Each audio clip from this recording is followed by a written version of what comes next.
Yan na po yung broccoli. Beef broccoli po natin na may mushroom po. Bahala na po kayo dyan mga... Hina natin yung bawang sibuyas mga kanyaman. Huwag na nakasanayan mga kanyaman. Lagyan na natin yung baka natin mga kanyaman ha. Yan.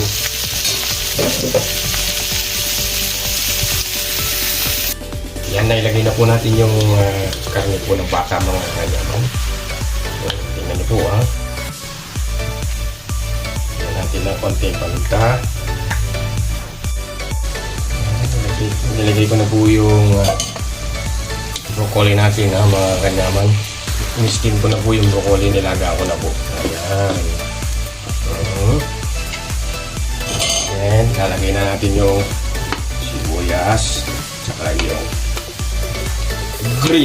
red bell pepper, I'm sorry. Lagyan na natin ng oyster sauce.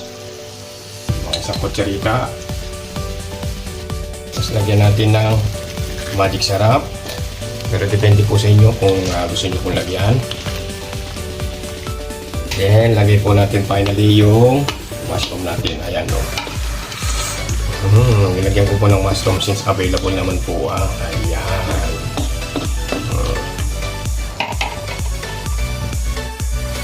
Para lumapot po ng konti, lagyan po natin ng konting pampalapot po. Yung arena po. Cornstarch. Yan na po yung broccoli. Beef broccoli po natin na may mushroom po. Mahalan po kayo dyan mga kanyaman.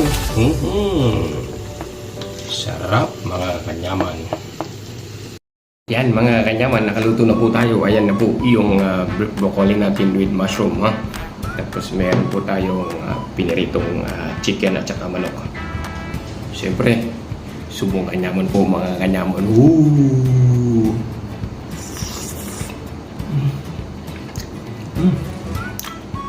Ang sarap. Kaya niyo. Yung broccoli po natin mga kanyaman. Subong kanyaman.